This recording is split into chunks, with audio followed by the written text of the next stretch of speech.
is the specter of your suspicion and perhaps of your awareness of what not only is capable right now, but also what may be possible and very probable within the next 5 to 10 years as a horizon of possibility, and what are the ethical, legal, and social issues that need to be addressed. And certainly that sets the stage for the panel. We can take a look at the capabilities of the brain sciences gaining momentum to do what we have right here, to affect human relations on a variety of scales, try to optimize those relations in some cases, and in others try to streamline those relations in ways that are commensurate with national security, intelligence, and defense interests.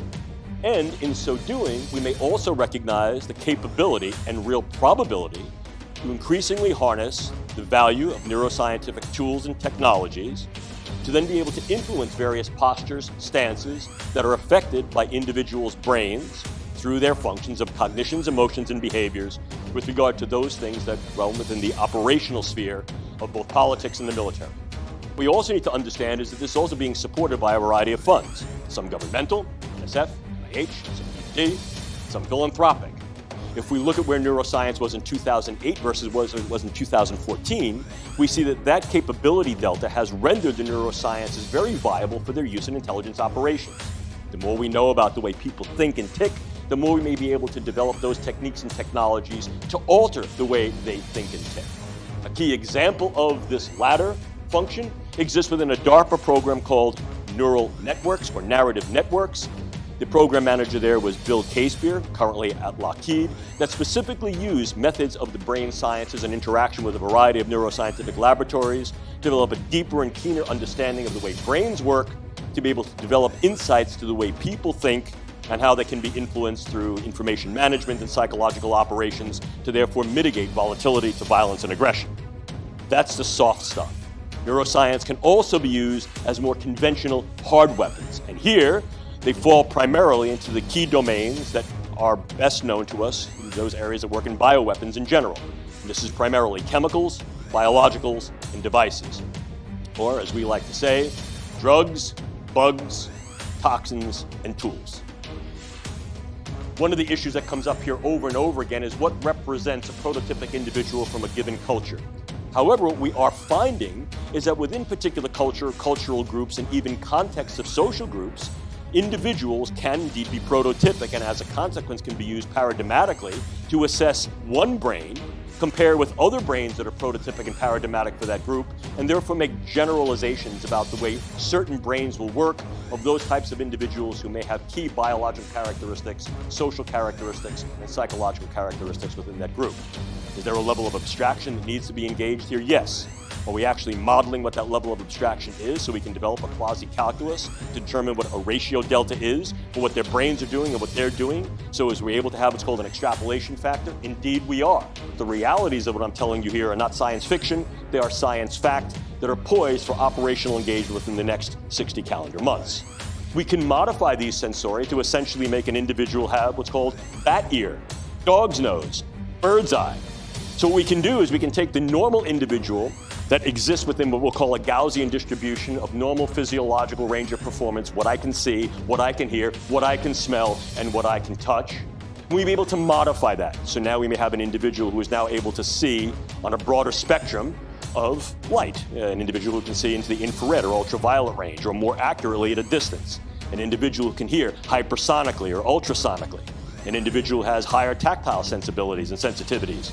The other forms of implants are rather simple. They involve putting something in the eye, running a very thin fiber optic wire into key areas of the brain, and suddenly you have an individual who sees a much broader spectrum of light than the normal individual. Type of thing that are ongoing in China and represent the key focus of their next 5-year plan. If we keep pushing the envelope a little more, we need not limit neurological modification, engagement, and weaponology to the human frontier, who may recognize also that anything biological can then be weaponized. Here we're talking about primarily is the idea of weaponized non-human animal drones.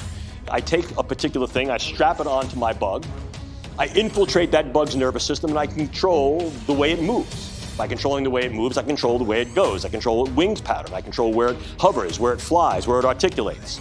And what I can also do is I can then couple this to a very, very small scale set of either biosensors or cameras. And what I basically have here is a biodrone. I can go one step further, and I can also impregnate that individual organism, with a very small-scale weaponizable delivery mode. In other words, if I'm using a very, very small-scale bioweapon, such as a very potent organotoxin, or the delivery of a very small level of microbes that we know can either replicate and infect, or is genetically modified to have a very, very high morbidity effect, I can then utilize this not only as a reconnaissance drone, but also as an infiltrative weaponizable drone that can then deliver some payload to a specifically small and contained group in a very specialized way, or if I use enough of them, an ever-expanding larger group. So here's the question. Who thinks Dr. G is a real mad scientist?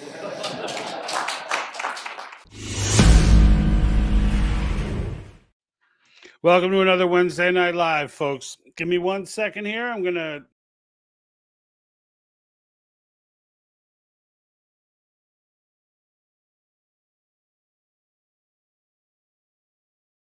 All right, I just needed to get that off my chest. The software here was running a little bit slow, so I wanted to go ahead and refresh it before we begin. So yeah, Dr. Giordano, James Giordano, Department of Neurology and Bio Chemistry from Georgia University Medical Center, works closely with government agencies such as DARPA and the National Institution of Health, two institutions that we totally trust here at the think tank, and I'm sure all the tankers out there appreciate as well. So no, nothing creepy here. So this guy is gone on. He did this seminar. This was brought to my attention. I should give credit to my former partner, Jack, who reached out and sent me this link. And I looked at the link and I was really just stunned as I watched it. And oh my goodness gracious, golly me. Hold on, folks. Hold on. All right, let's try this again. All right, so he sent me this link, and as I watched it, it's an hour-long presentation, and I put the link in the description for those who do want to watch the entire thing and just get creeped out on your own right. It is disturbing on just about every level. However, the guy, this Dr. Giordano, he seems like that guy, where they mean well, right? Like they trust in government agencies. They trust that there will be ethics. And there were times during the presentation where he talked about the ethical issues and things like that.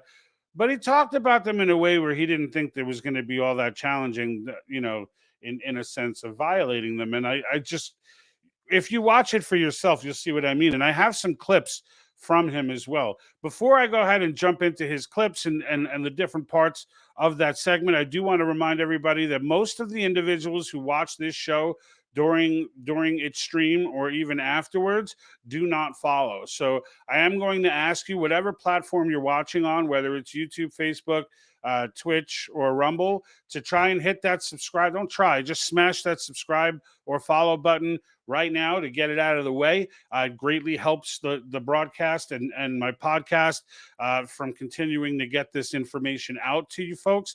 Of course, sharing is great as well. And I also love to hear where you're watching from. So please leave in the comments. If for nothing else, just let me know where you're watching from, because I definitely appreciate those. I know we got viewers in New Zealand and other parts of Europe.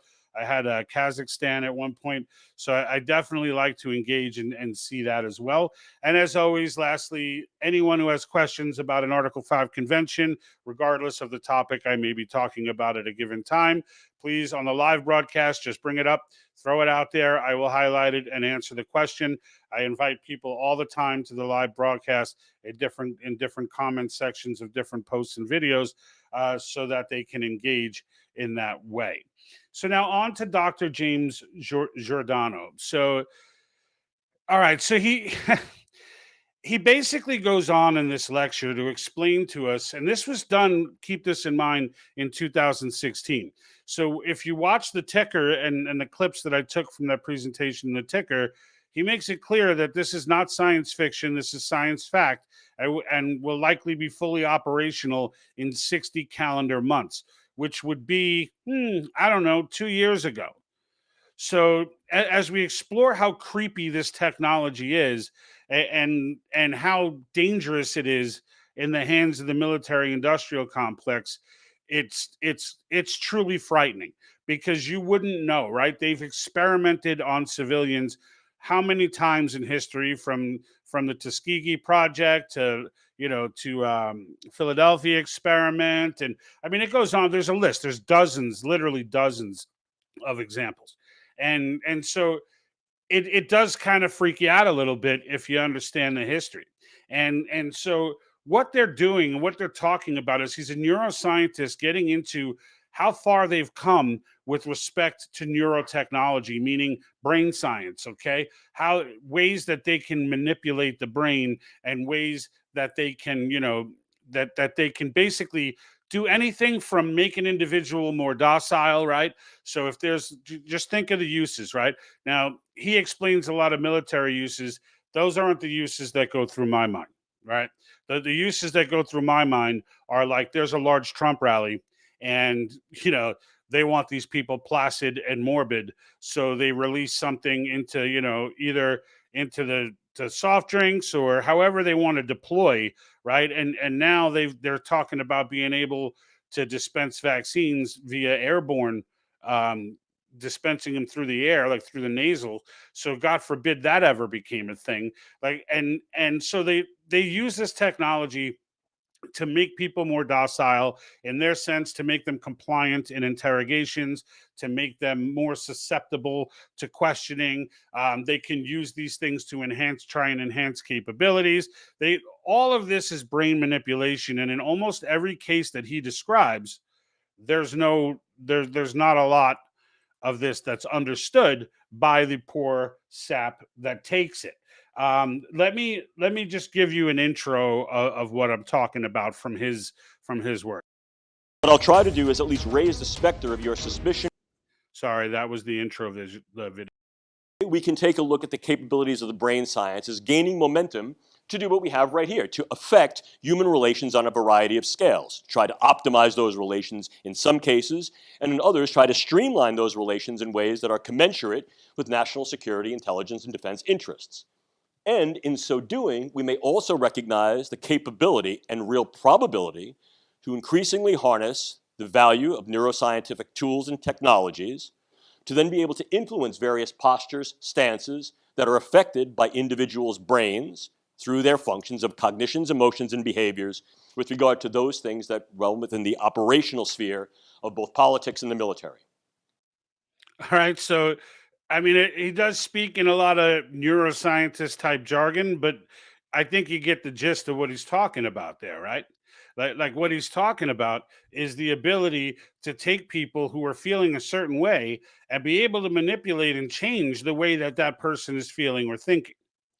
Now, just imagine them being able to imagine the military industrial complex being able to do this to one of our world leaders, right? To one of our leaders, right? Imagine, to give you a scenario that should creep everyone out. Imagine Donald Trump wins the 2024 election, and 6 months later starts coming out talking about equity and diversity, and how we need, how we have this need for a global government. And you'd be like, what the hell is he talking about? What the hell is that? He sold out. He sold out, they'd all say. Right. But with technology like this, it's not unthinkable that they would be able to do such things. I mean, we are living in a creepy, creepy world. I mean, he's quoted, he quotes, listen to the end of this clip from him right here. I have a few from him. I want you to hear, because I know not everybody's going to go watch this full 1 hour video. The link again is in the description, but I want you to just hear some of the key disturbing things that he says. If we look at where neuroscience was in 2008 versus what it was in 2014, we see that that capability delta has rendered the neurosciences very viable for their use in intelligence operations. The more we know about the way people think and tick, the more we may be able to develop those techniques and technologies to alter the way they think and tick. All right. So he puts it in layman's terms, right? The more we understand, and now you factor in big data to all this, right? You factor in these massive amounts of data that are just being collected on the general population, most of which we are volunteering, to the government, and I say to the government because it's become apparent that they're working hand in hand with big tech. It's become apparent that they can manipulate what Twitter does, and maybe not now with Elon Musk, but like they still have, the ability to manipulate Google, and that's a big deal. I mean, they have influence there. Like Google has made it clear that if they show up and they start demanding stuff on a federal level, talking about threats and this and that, that they're going to comply.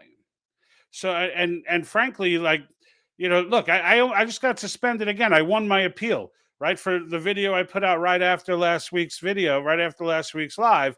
I put out that video on vaccine deaths, and immediately Google didn't even watch the whole video, and then they took me down until I had to point out to them in the appeal, like, this was literally me downloading on video from a government website in the UK and doing very basic math in using division to come to a percentage. And somebody, I guess, watched it after I did my appeal and realized that, yeah, the knee-jerk reaction from the woke doo-doo that saw it first, but the reason that they did it initially, the knee-jerk like that, is because they're ordered to.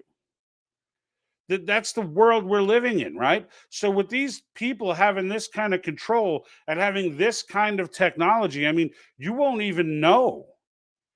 You won't even know that they've done it to you. I mean, it's as simple as somebody, slyly slipping something into someone's drink, and, a person of interest, and altering their consciousness. And this was what, 2016, right? So we're talking what, 7 years ago. He's saying this stuff will be fully operational in 5 years. Well, I haven't seen the update. And that's kind of where it usually goes, right? Is it they don't stop and go, we got it now. Right? Because this way they can go back and say, well, we were doing presentations on this. We were talking about this. We posted. But then, it goes dark for 5, 6, 7 years. And all of a sudden, we got a Tuskegee situation going on again. We got another Philadelphia experiment, there's another one that they did over San Francisco. I forget the name of it, where they dropped bacteria, an active bacteria over the population, and one person actually died from it.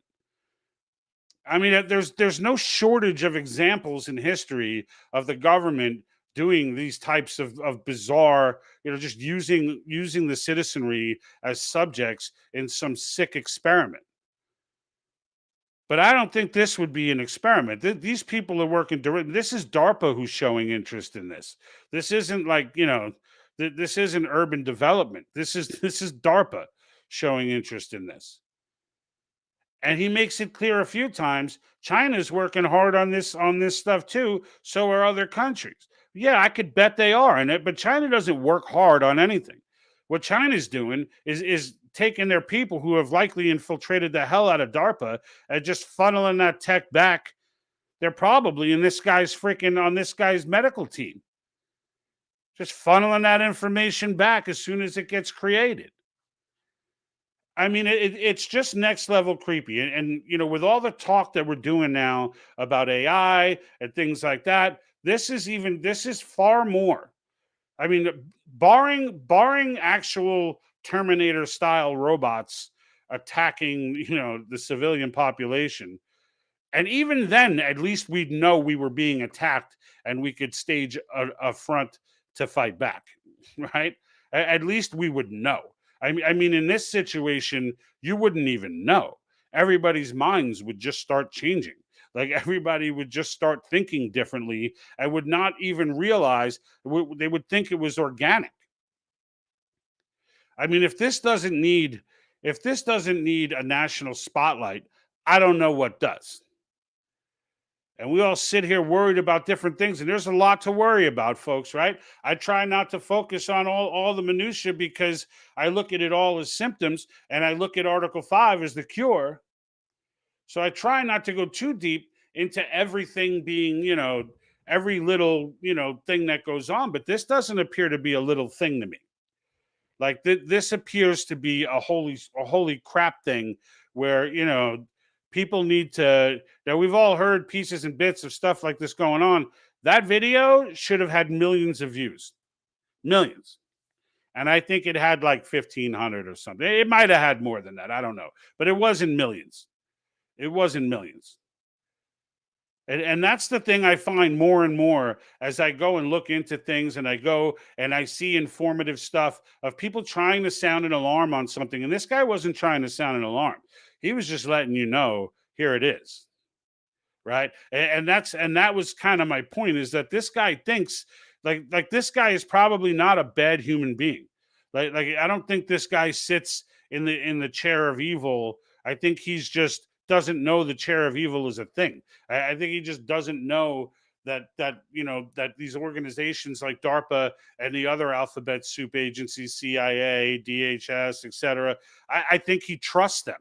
I think he thinks that people who think like me and you, that we're not, that we're crazy, right? That we're probably good people, but we go a little overboard when it comes to trusting people.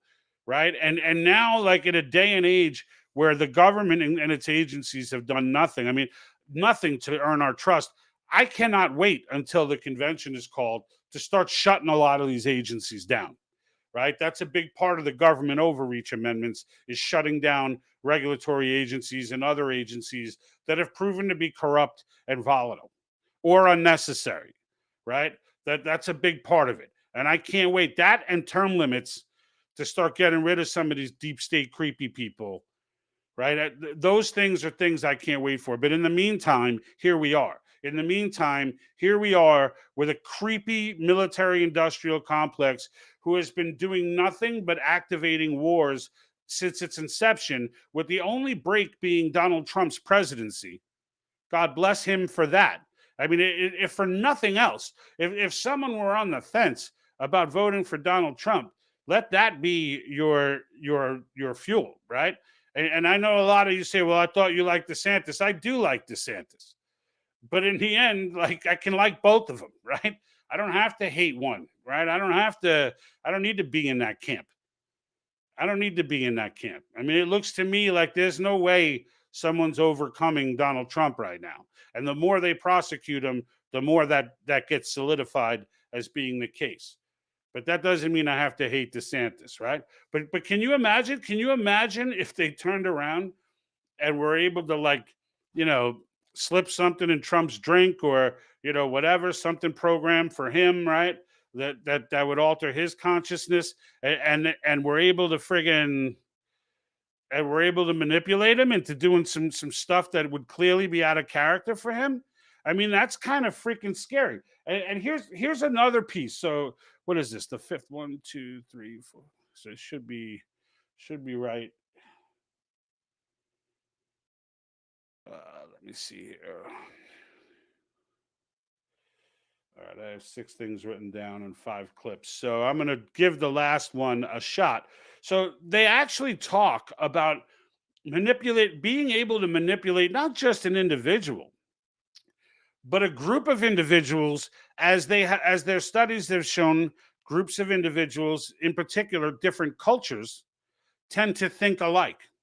And so, for example, the Black community, the Latino community, the German community, the Italian community, maybe specifically more, maybe just the Haitians or whoever it is whose box they got us all in our boxes now, whatever box they want to shake. Like what he's saying in that speech, and I encourage everyone to use the link and watch the entire thing. You'll hear this, the rest of this portion. I'm going to try and put it up for you right now. But he talks about it in a way that it's like it's a positive thing. He doesn't see the creepiness of it. A key example of this latter function exists within a DARPA program called neural networks or narrative networks. The program manager there was Bill Casebeer, currently at Lockheed, that specifically. Hold on, I think that's a different one. One of the issues that comes up here over and over again is what represents a prototypic individual from a given culture.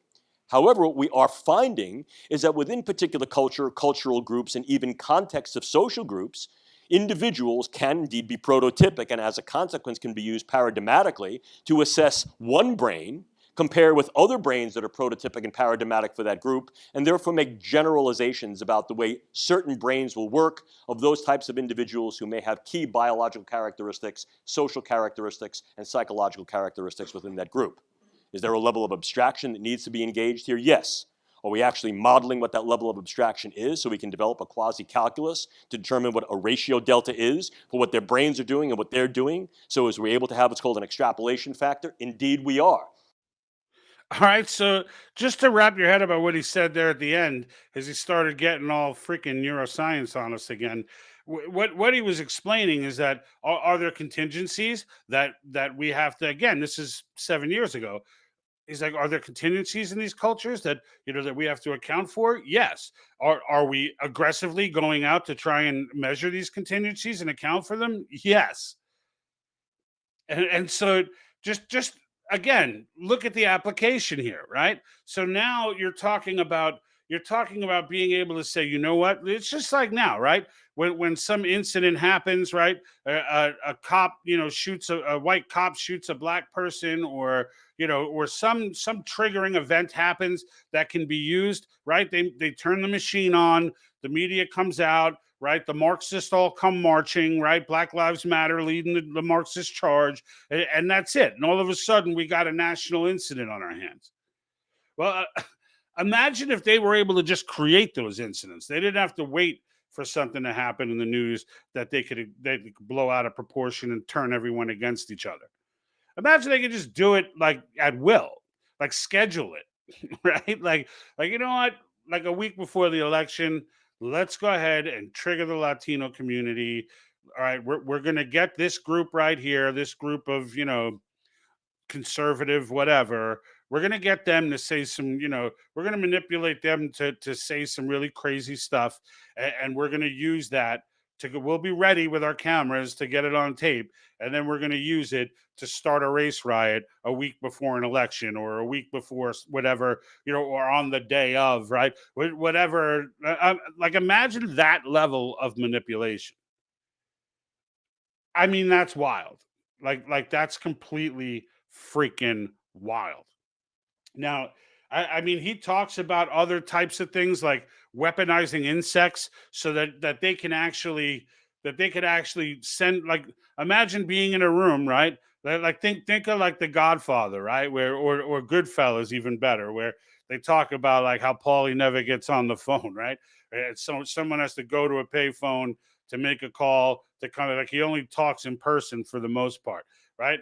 Well, imagine just a fly lands on the table, a regular fly, and that fly is video recording everything that's going on right there, and they're controlling it as if it's a drone.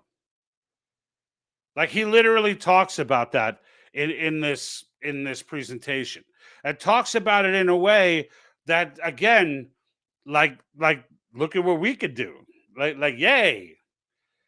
I mean, it's horrifying to know that, like the one of the biggest reasons that I advocate Article 5 the way I do is not even because of the term limits or the fiscal restraints or the government overreach.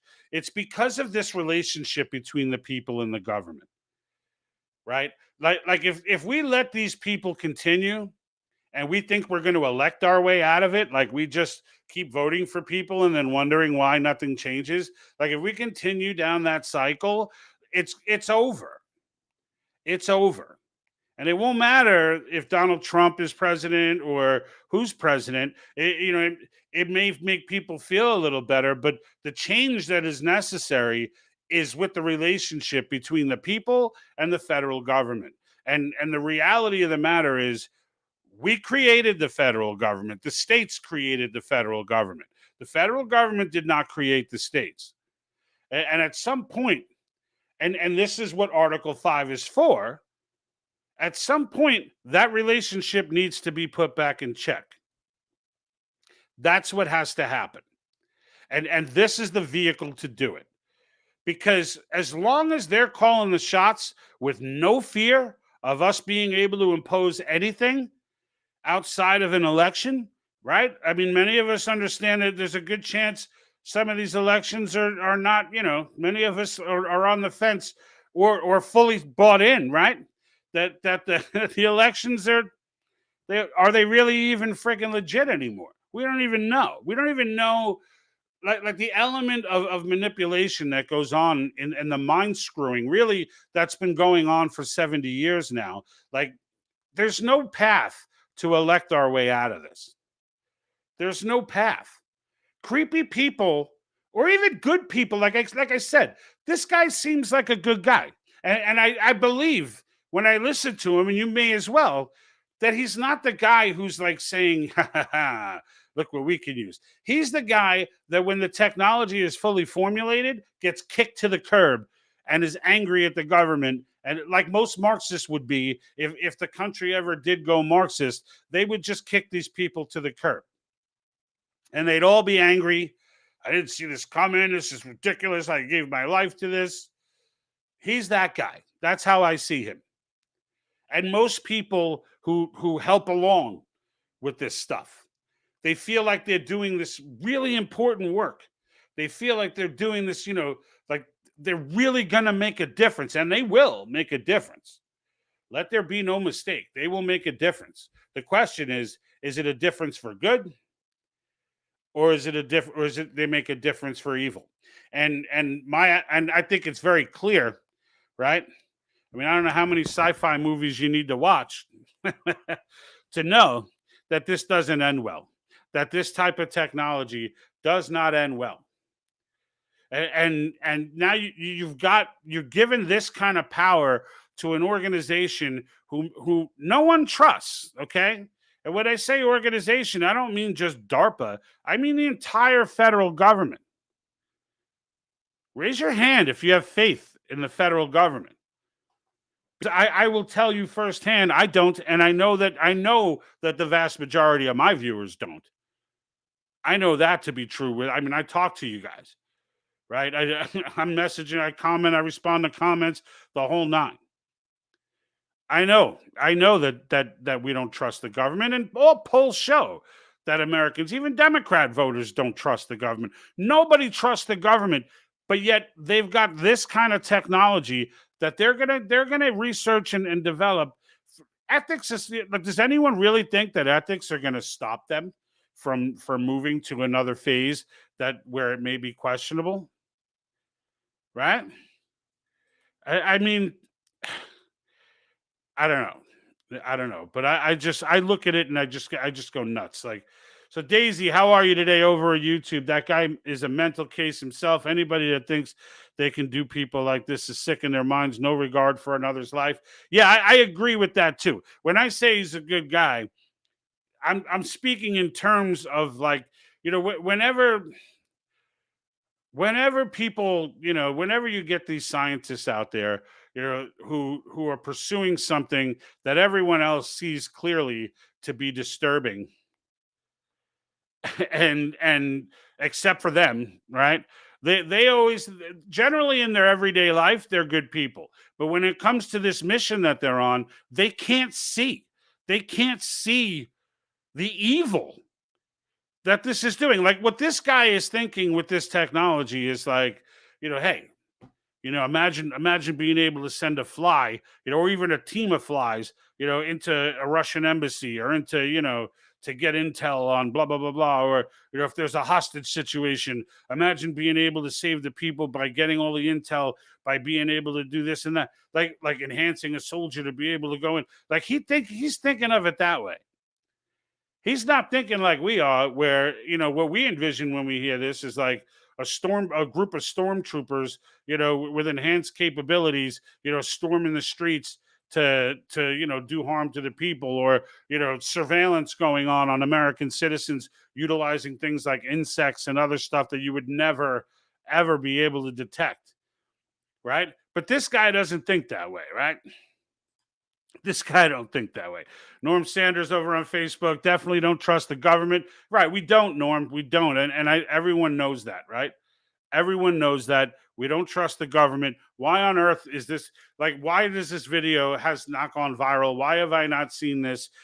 This is the type of thing that should be right in my wheelhouse for a feed based on the type of stuff I search. And yet I get nothing. I get Jack handing this off to me saying, we're having a conversation the other day. It's kind of catching up. And he hands off this link to me and I'm watching it and I just get blown away.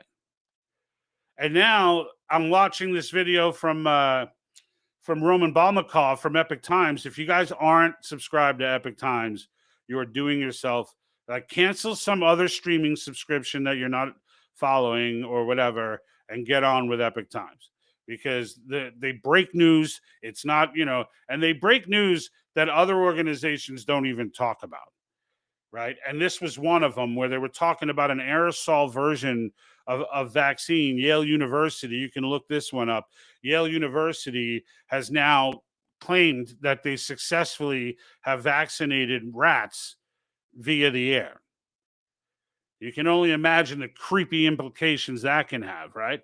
But just like this guy, the scientists there are like, well, this could mean, this could be great things for people who are averse to needles and people in remote areas, they said. I was like, remote areas? What the hell does that mean? But that's what they were claiming. I'm like, remote areas? How is this going to help vaccinate people in remote areas? But that's what they're saying. Those are the benefits. Nobody else saw anything creepy, apparently, except Roman Balmakov and everybody who watched that freaking clip he did, right? But imagine something like this tech, because they were using nanotech. It's the same technology. So, like, who's to stop someone from just, like, walking by a table and spurting out a little air burst, completely unnoticed by anyone, no scent, no anything, gets inhaled by the people sitting at the table, your target is acquired. I mean, this folks, this is friggin' as creepy as it gets. This is it. This is as creepy as it gets. Arthur Tooth, how are you tonight, Bossman? How are you, Arthur? How are you? Welcome back. Always a pleasure to have you on, sir. But I'm curious to know what you guys think, like what the outgoing, and I have the Rumble comments right here coming through on my phone, even though I never get comments on Rumble. I don't understand. I don't know if it's a Rumble thing or, I mean, I've gotten like one or two over whatever. It's been about 6 or 7 months that I've been streaming to Rumble, but the comments always come from YouTube, Twitch, and Facebook. Very rarely do I see any on Rumble. But if you guys are out there, I see there's a good 15 or so people on Rumble right now.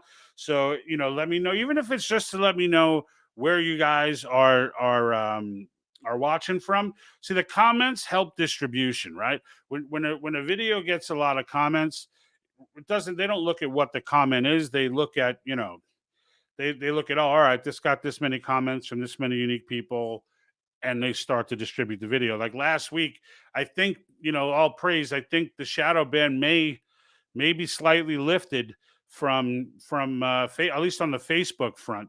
YouTube is still on full assault, but Facebook, last week's live actually did very well, and I'm shocked by that. So, and we got our normal, 40 or 50 people during the broadcast, but like after the fact, it ended up getting like 50,000 views or something like that. So I appreciate you guys for that as well, because that definitely makes this worth it, right? I got to take time out to look into this stuff, edit these videos, do this work, and I don't get paid, right? I'm monetized on Facebook, but they, since then they started sticking it to me. Latest thing: 5G will activate pathogens from the hokey pokey Marburg and Ebola strains with a pulse signal from towers. Yeah, I'm gonna put that. The 5G thing. Look, it's 5G is a big deal to deep state, but it's not like it's not the threat that everybody says it is. Now, could there be some threat from cellular waves and whatever in general? Yes, there can. But the fact that it's called millimeter wave in some sense is what started all this. Their microwaves, it's like cooking us and this and that. They need the deep state needs 5G to be successful. The WEF need 5G to be successful. The importance of 5G and the reason 5G is rolling out the way it is not to cook the population. The population is decreasing. That war is already won. Like if you see anything come out now and people are telling you this is all to decrease the population they don't have to do anything to decrease the population. They've won that war. They're not even fighting it anymore. Every single nation outside of the African continent, and Lord knows how they're going to deal with Africa, but every nation outside of the African continent is rapidly depleting in population without anyone doing anything.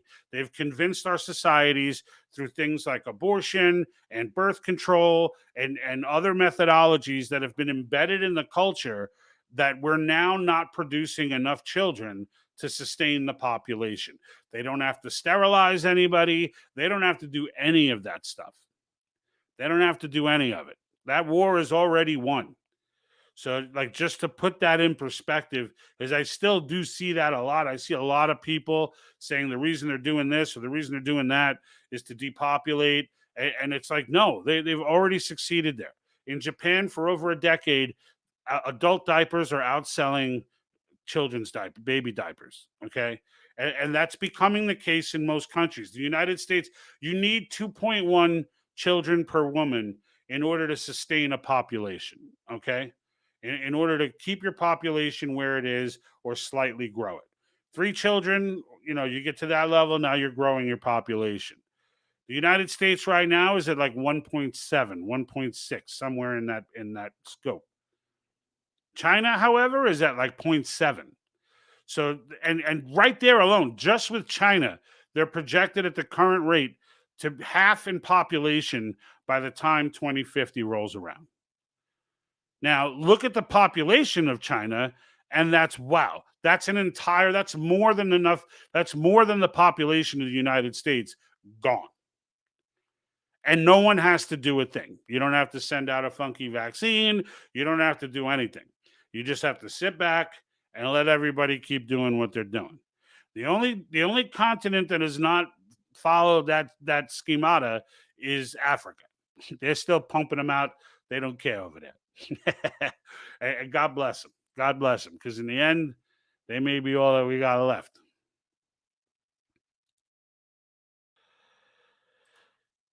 All right, good rabbit hole. With all the threats we face, I forget the one, but one pharmaceutical company has their name and products in the towers. They may. I mean, look, you could go on you can go on, Danny, for ages with the pharmaceutical mess, right? I mean, these are some of the dirtiest freaking companies. I don't know exactly how to address it in a sense of, I mean, yeah, there are things that you could prosecute them for and such, yes.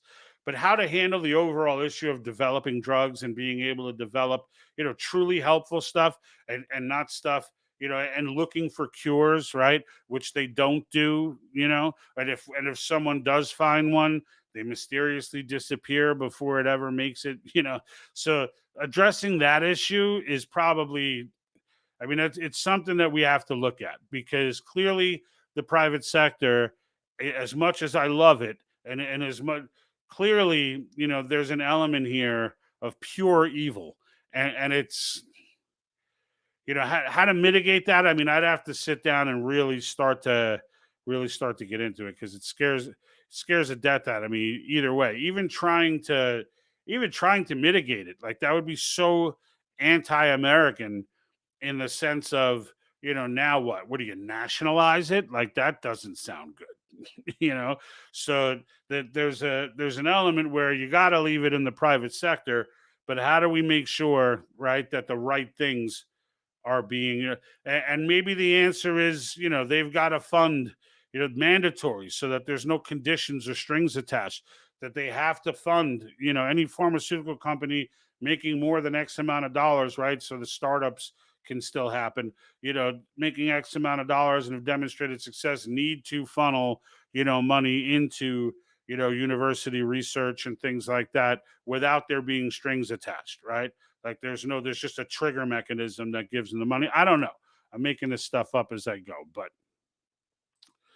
it is what it is. So I believe it's all figured out and withheld from the U.S. due to capitalism and control. I don't know about due to capitalism. I definitely know due to control. That's for sure. I mean, what we have right now is nothing like capitalism. When people say, where people say, "Oh, look at what capitalism is in the U.S." This is not capitalism. John Stossel had a great term for it, crapitalism.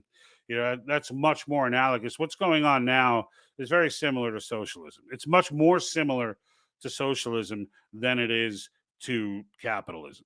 I mean, yes, you still have the illusion of freedom. Yes, you could still start a business, but all such things are so heavily regulated by central planning that it's difficult to make the argument anymore that the market is organic. It's different. And if the market's not organic, it's clearly not capitalism. It's just not. And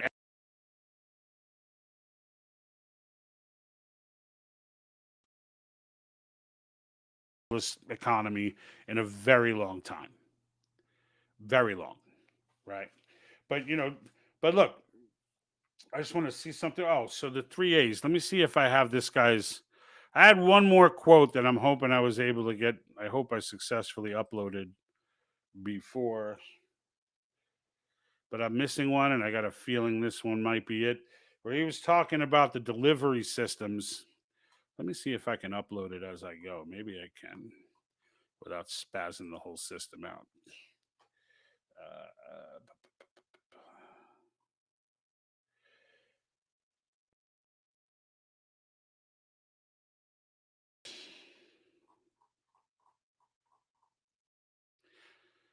All right. I successfully got it uploaded. Outstanding. So he talks about the 3A's, and these are the delivery mechanisms for these creepy. But I think the prowess that Dr. Moreno brings to the field is being able to illustrate the historicity of this, as I'd like to illustrate in this slide. Using increasingly more sophisticated tools and technologies, brain science has been able to elucidate more and more about the brain. And there are 3 letters I'd like you to remember. Easy to remember. A, and A. That's what the brain sciences do. Allow access to the brain, allow us to assess the brain, and allow us to affect the brain. And if we think about this in somewhat military terms, the availability of reconnaissance methods then allows an increased viability for targeting methods. That's what the brain sciences allow us to do. Right? So you get the idea, right, of the motives behind what they're trying to accomplish. And if he was correct, if this man was correct, they've already accomplished it. Now, if I looked for a follow-up video to this. I did not see one, but I'll start to dig into this particular doctor, James Giordano, and I'll see if in any of his later speeches or any of his later presentations, he gets into more detail about the progress of this type of tech, because this, like I said, folks, this is something that I'm bringing to you. I normally don't bring to you this sort of stuff because there's not a ton we can do about it at the moment outside, of what I'm already encouraging, which is the convention, right?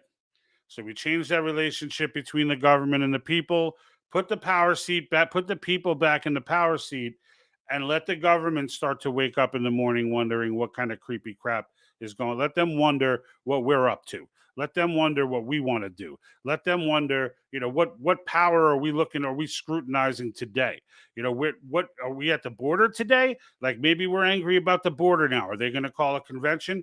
I don't know. It looks like these are things they'll be meeting about and discussing. Like, did you hear any rumblings about a convention? Because once one gets through and once one completes, regardless of what gets passed and ratified, whatever the convention proposes, whatever the states ratify, it doesn't even matter. The idea that we've now demonstrated, because it's never been done before. So the fearmongers want you to believe that the world, the sky's going to fall if we exercise our constitutional power.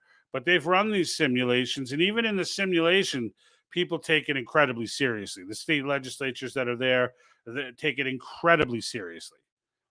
And so this is how we change. This is how we change this course, folks. I mean, I don't know. I don't know of an issue. I know there are 3 subjects in this particular convention, but I don't know what what subject will hit and what won't. Right? Like what will make us to what will get us to the point of making those mammoth changes, right? A balanced budget amendment would certainly go a long way to that. Repealing the 16th Amendment would fundamentally change the way this country operates for the better. Without even the IRS would be done. There would be no IRS. They'd be finished because we'd be on a consumption tax. You would just pay, you'd get your entire paycheck and you would just pay, an extra 10% or whatever it may be on a consumption on products like tariffs, the way the nation was designed to be. So yes, you will pay more for goods and services, but you will have a hell of a lot more money. And on top of that, the unholy alliance between corporations and government will be severely cut. Why? Because politicians will no longer be able to manipulate a tax code to pay them back for their donations using our money. That whole laundering scheme would come to an end. So Danny says, took capitalism to get us to this point. Greed. Yeah, I don't have a problem with greed though. I don't. I'm okay with greed. Because one person's greed is another person's ambition. Like when people start throwing the word greed around, you should throw around the word evil because evil exists in all systems. But greed, I mean, what's greed? Is it greedy to want to keep what you earn? Is it because that's often labeled greed, right? Is it greedy, or is it greedy to want to take what someone else earned and have it distributed for by some third party? Like, to me, that's more greedy than the person who's actually earning it. I feel like that's just a normal. I don't care if you're earning billions of dollars, more power to you. If you could create a game-changing item like the iPhone, or smartphones in general, but the iPhone was really what brought it about, even though Android has now surpassed it, in my opinion. Start that fight. But in the end, if you come up with Windows software that completely turn the entire freaking world upside down with computer technology in the home, you're gonna be a billionaire. That's kind of how these things work. I don't know that there's a point that they owe. I think that they should pay. I think that they should kick back, and most of the titans in history have. At the end of the game, they generally give away a mass amount of their wealth to different types of charities and whatever of their choosing. Carnegie did this. JP Morgan did this. They actually got into a competition about that too. Rockefeller, once they were done competing in industry and the sun was setting, they all started competing in charity because you can't die with it, right? But they earned it. And I don't have a problem, I don't have a problem with that. I don't know. Maybe someone else could chime in and get in on this one. We can now talk across platforms because I can highlight. So, and again, I got nothing on Rumble. Nothing. I still got the same. I got another 15, 16 people there, but I got no comments from Rumble. folks on my Rumble folks, just throw something out there to let me know that Rumble chat is working. It's on the right side of the screen. For those that are watching it on Rumble. Now, if you're watching it on television, then you're out of luck. Ain't gonna be no comments. But I do these live events. A big part of it is to engage, is to get into the conversations and have the responses and get the feedback from you guys. Some weeks we have tons of people commenting. Other weeks, sometimes chickens, sometimes feathers. But Danny, I appreciate you, Arthur, and Norm, Daisy, all you guys. I appreciate your guys pitching in. But I am curious, and maybe you guys will comment after the broadcast. But I am curious to know what people's take on this is. I'm curious. Go and watch that full speech, and let me know what you think. Right, and let me know what you think the solution is, because to me, right, the only solution is what I always say, right? But at the same time, like, is there something we could do on the immediate? Maybe that this may be an area that a presidency can touch. This may be something that Trump getting elected can have an impact on, because Trump being elected is going to be he's going to be in command of the alphabet soup, of the CIA, DARPA, all of this, right? I mean, when COVID, not COVID, but there was some pathogen that got released from the CDC. Actually, it was gain of function research. I don't know that the pathogen was COVID, but there was a big leak at the CDC, and Obama stepped in and it made it to his desk because it almost became a national issue. And when it made it to his desk and he learned what gain of function research was, we may hate Obama for a million different reasons, but he's still a human being. And in the end, they ain't a human alive who thinks gain of function research outside of the mad scientist community. There's not a person alive who thinks gain of function research makes sense in any freaking way. And he shut it down.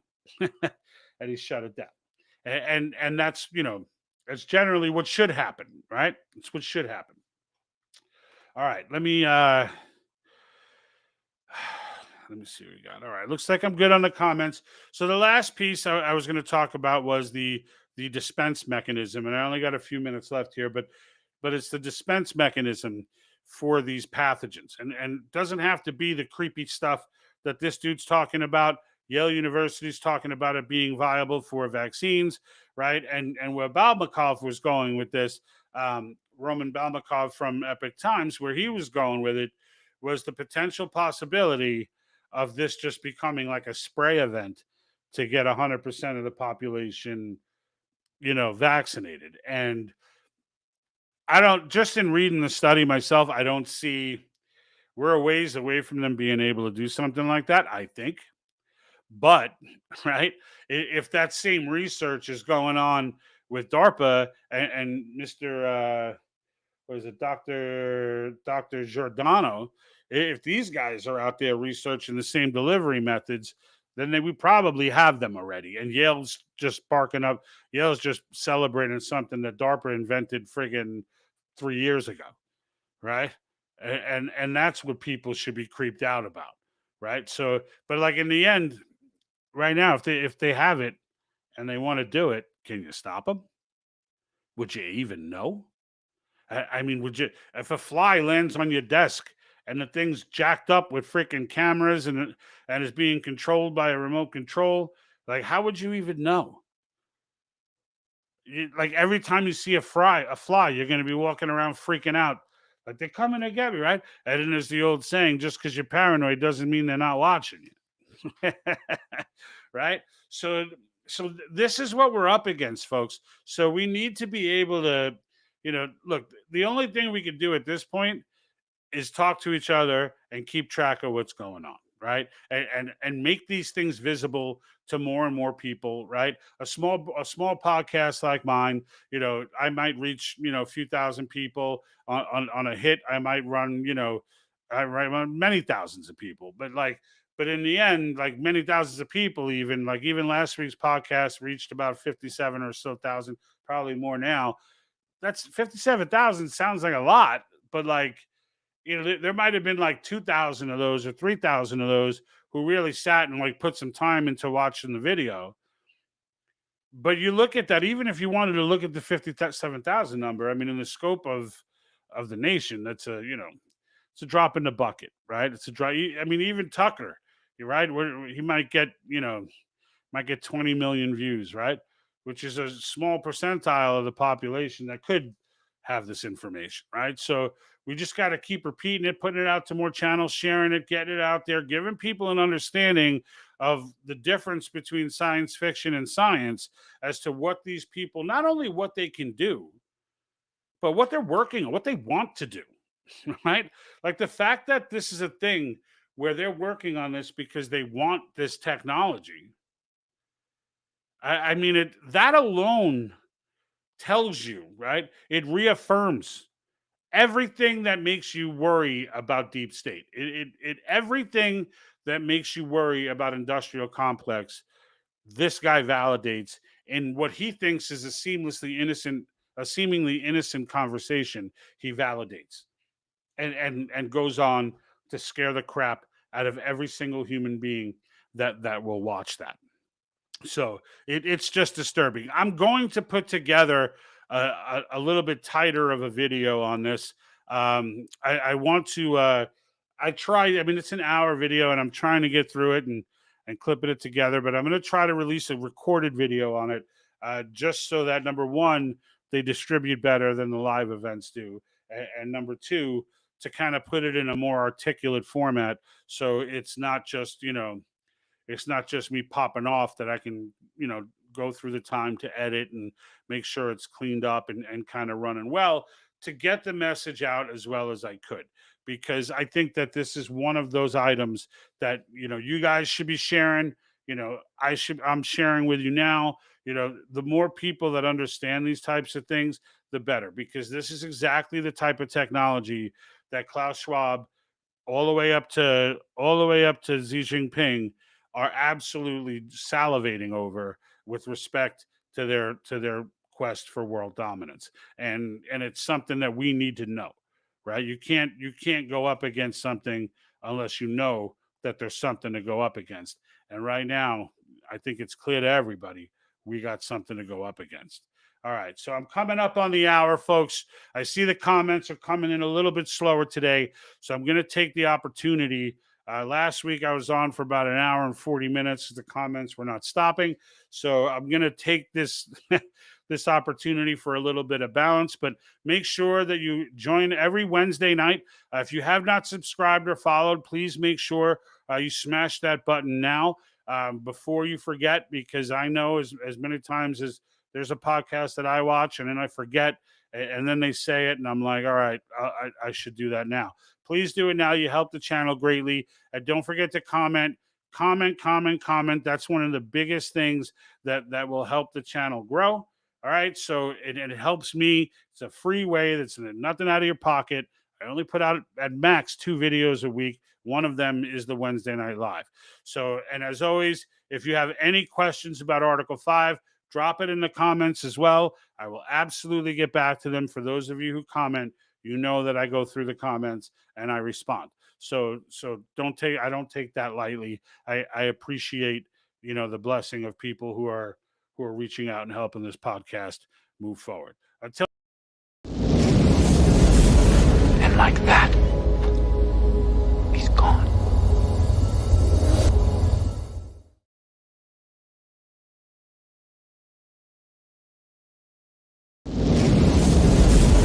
And like that,